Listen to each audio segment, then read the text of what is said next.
This is a Film Stories original podcast. We made this. Welcome to the Starlight Ballroom. Hey!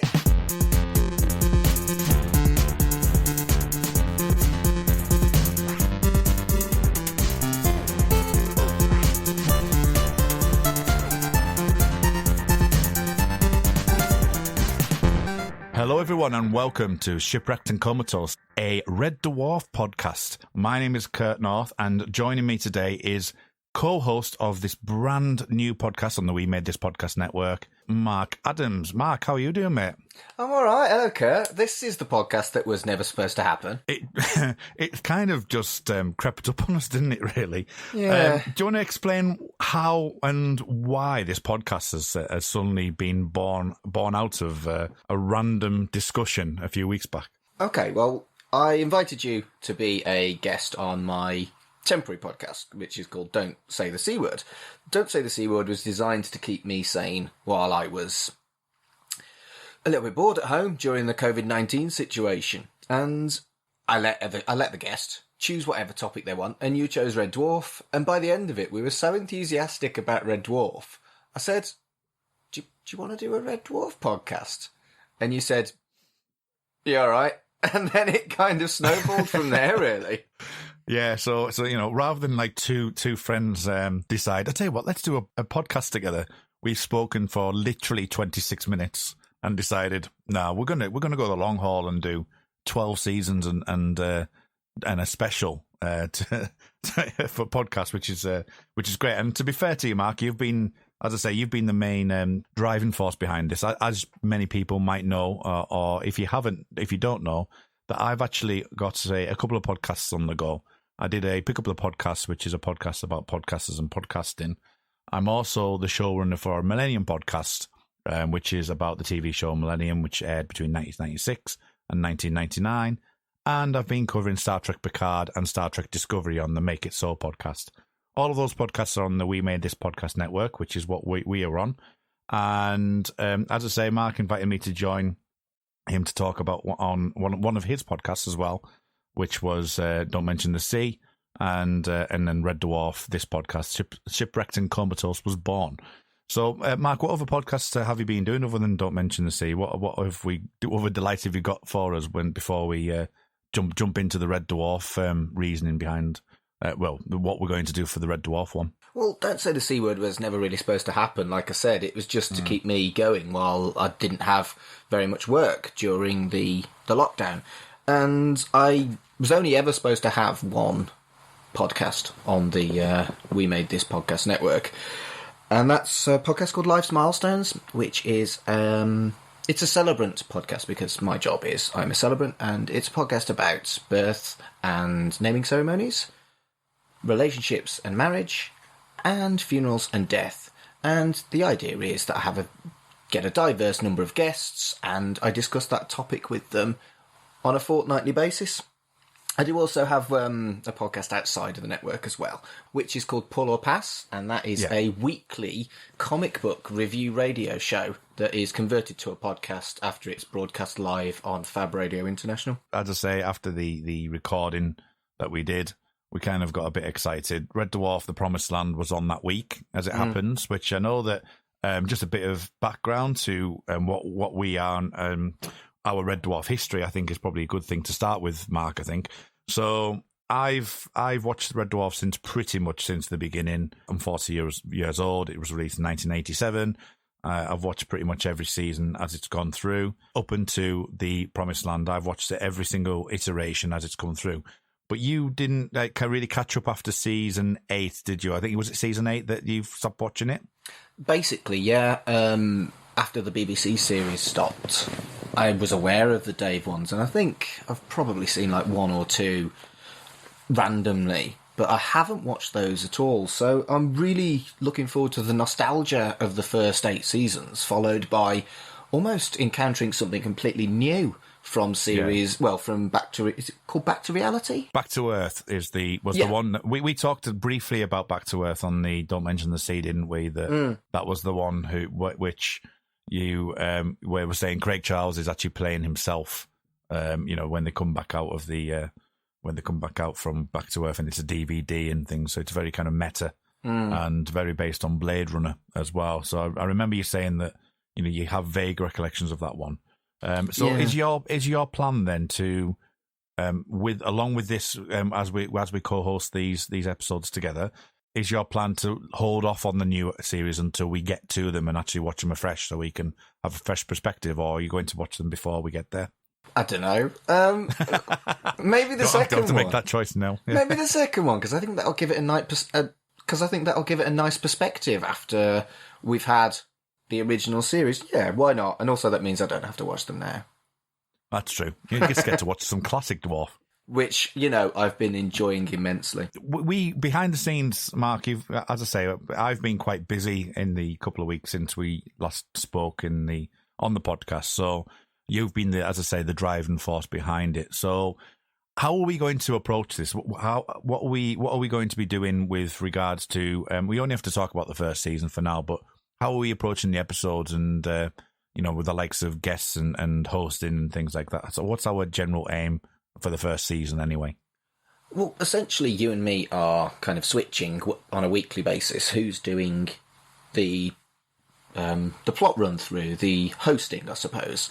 Yeah. So we'll kind of like have one of us as the main host, switching between the two of us as the weeks go by. We're going to do them in series blocks. So we'll release Series 1, which will correlate with Series 1 of Red Dwarf. So there'll be 6 episodes, which will run from Series 1's Episode 1 to Series 1's Episode 6. And then we'll probably take a little break, and then we'll get back for Series 2, and that'll carry on until we've done all of them. But we're probably going to throw in some specials as well, because there's some cool stuff. There's I didn't even know about it till I was researching for the show. There was like a Ready Steady Cook, and there's obviously the Smeg-ups, and there's a role-playing game, which I'm really excited about. And there's lots of stuff that we can look at, like the Smegazine as well. There's loads of stuff we can look at. Yeah, the Smegazine I wasn't aware of. Ready Steady Cook I was aware of. So yeah, and obviously the Smeg-ups and some of the specials and things will be good to look at. And I'm sure we're going to have a great fun with that.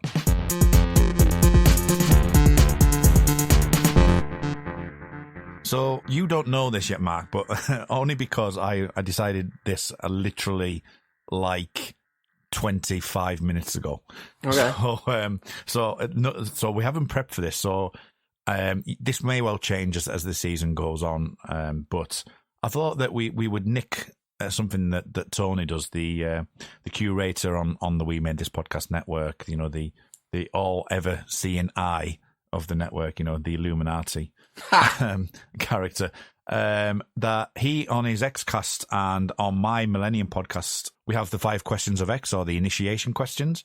So I've decided that we're going to have the become an officer exam in relation to obviously Rimmer's officer exams and engineer exams that he generally takes through the course of the season.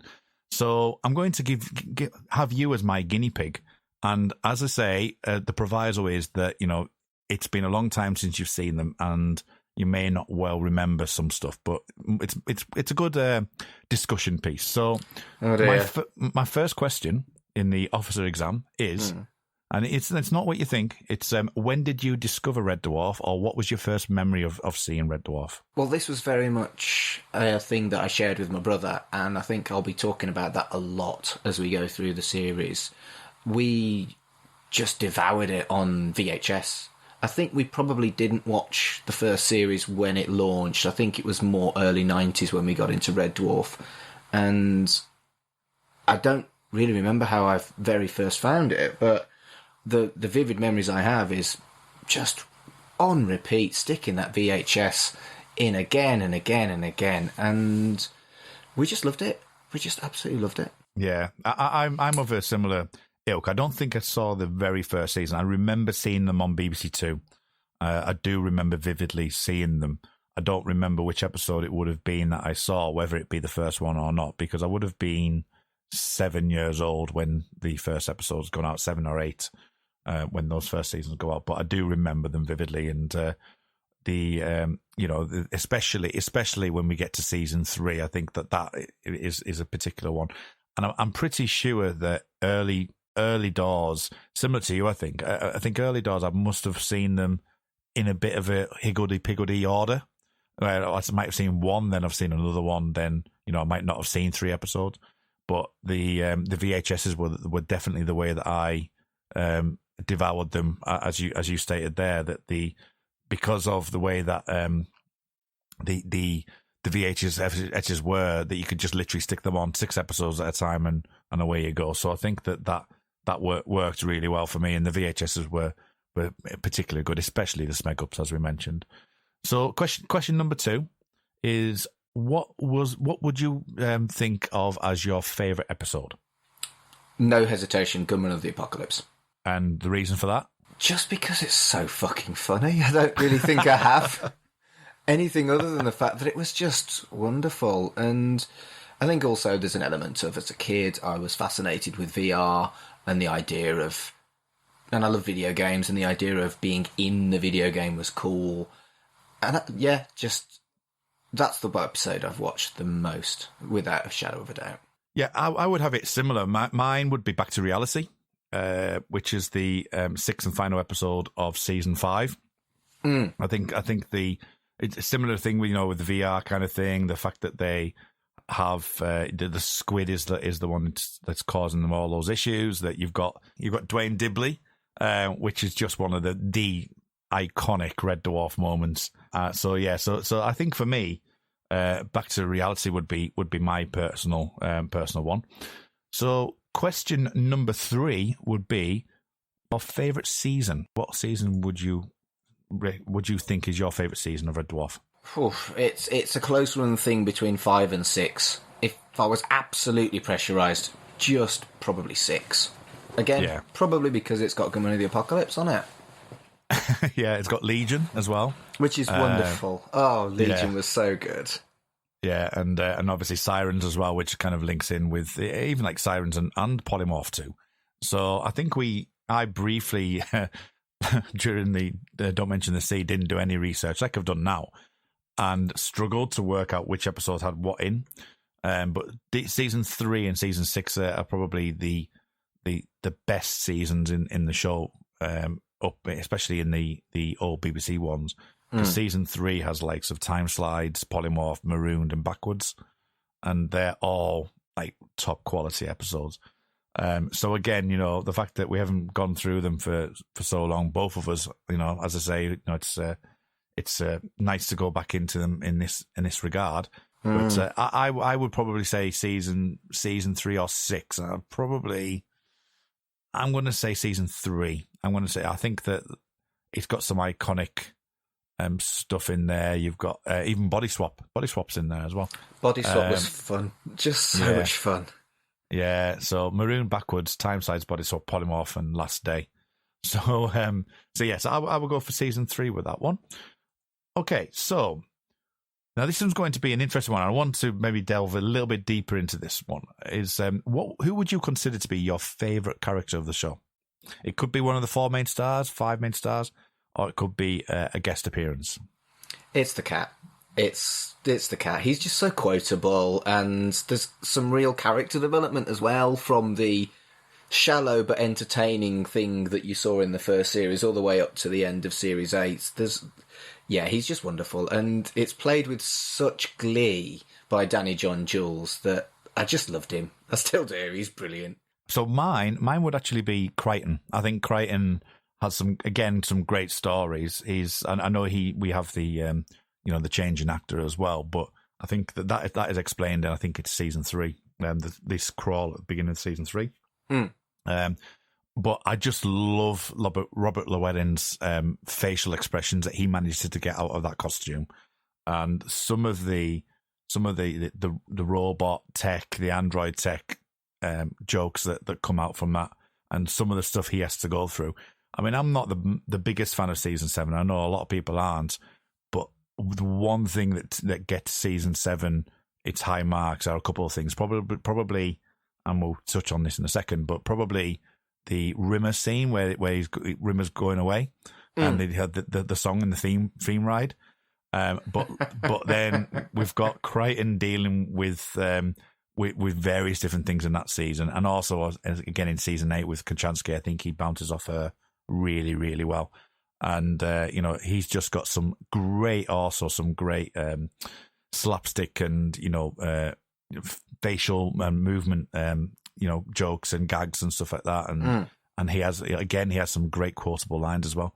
Nipple nuts to Alaska, it comes to mind. Spin my nipple nuts and send me to Alaska. So that definitely comes to mind for me. So I would say think about that today would be Crichton. So then comes to question number 5, and that would be, what would you consider, looking back over the series, would be your favourite moment of the show? Oh, bloody hell! Yes, I know. I knew that was going to be the hard one. And we can come back to that, when we get to the end of season 6, if you like, season 1, if you like.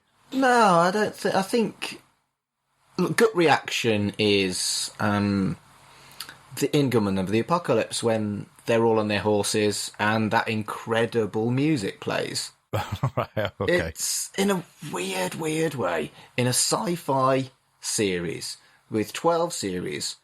The iconic moment to me is when they're fucking cowboys, and that makes no sense. Oh, I do you know what mine would be? Which is something that will probably, thinking about this in more of a critical eye, will probably become more apparent as we go through the episodes. Is the one thing I absolutely adore of Red Dwarf is that it's just so it's so campy, but it's also the sets are like sort of really badly designed, or the stuff that happens which is clearly on blue screen and stuff like that, but it's the charm of it. It's the there's a perfect scene, I can't remember which episode it was, we'll get into it, where Rimmer's in Starbug and he's teaching Crichton, he's taking Crichton on a driving lesson, and Rimmer gets shot out of Starbug, and you can totally tell it's a little action man that actually just gets pulled out, and you can also see the string behind him get pulled up. But for me, that's what makes the charm of the show. I think that and the continuity is obviously Red Dwarf has a weird sense of continuity, but I don't think it needs it. But I think that stuff like that, where sets are pretty much falling apart, they haven't got the money, but they kind of live with it and they kind of work the way through it actually. And actually, in some ways, it's a bit of a wink and a nod to like we know it's campy, we know it's not it's not Star Trek or anything like that, but we love it, and we hope that you can totally get off on it. And I think one of the perfect examples is that again, going back to that scene in season 7 with Rimmer and the theme park with the dancing dolls and stuff, which is totally like just wonderful. Absolutely incredible.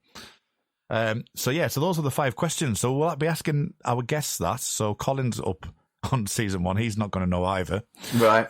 But we'll prepare anyone after that. But I've also got one final question for you, which is the final one, which we're going to ask all the guests until they're aware of it. The question would be, would you like some toast? Always.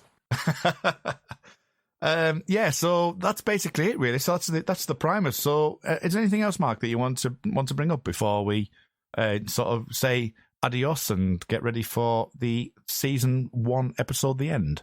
Yeah, I think I do. I want to shout out to our 3 hosts. We've mentioned Colin already. He's on We Dig Music. I'm looking forward to spending some time with him.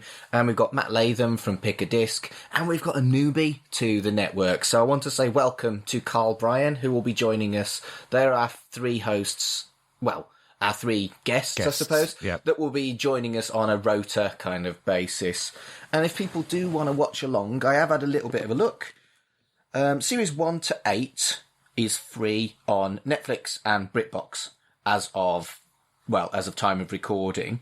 And Series 1 to 8 and all the Dave stuff is available to buy on Amazon. I haven't found a streaming service at the moment that actually will let you... UK TV.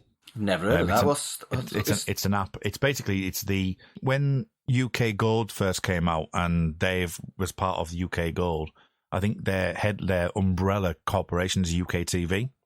So if you download the app UK TV, you're able to watch. I'm pretty sure that you're able to watch all the seasons on there, because I downloaded, as it happens on The Promised Land, directly after the episode had aired, because it's like a feature-length film, that episode.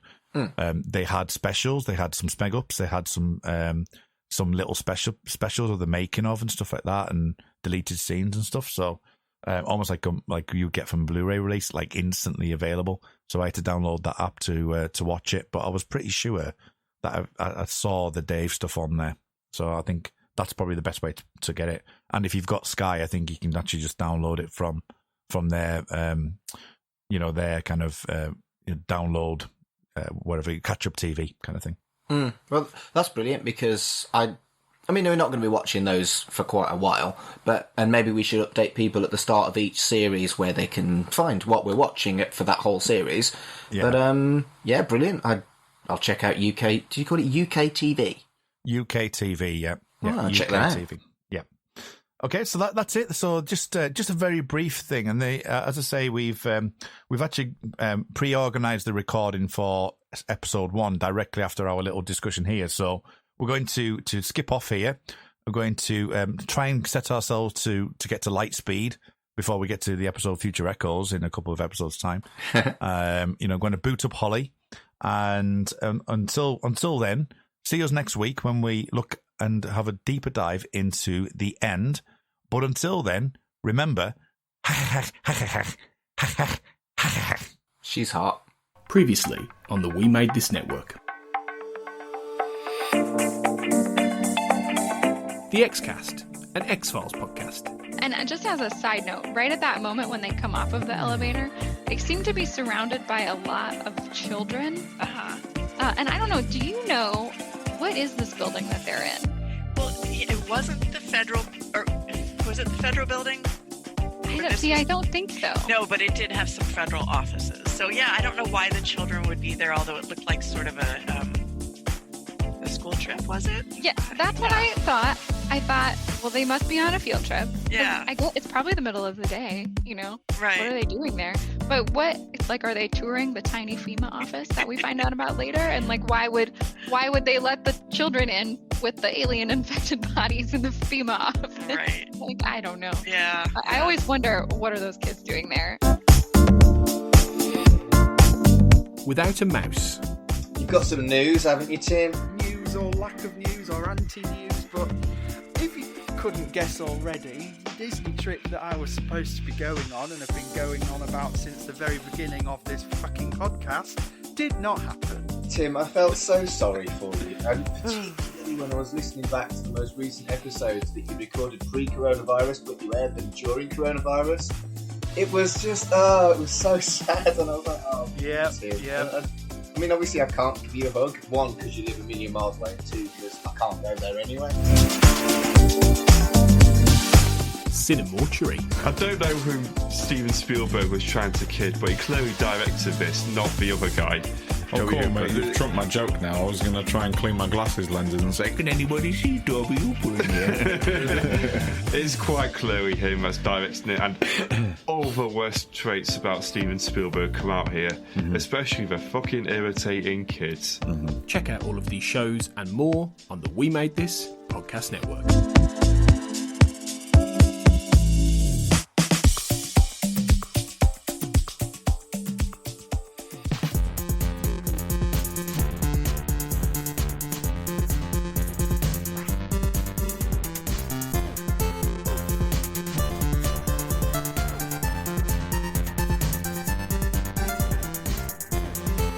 Shipwrecked and Comatose, a Red Dwarf podcast, was created and produced by Mark Adams and Kurt North. You can find us on Twitter at Red Dwarf Pod, and we are part of the We Made This Podcast network, which can be found online at wemadethispod.com or on Twitter at wemadethispod.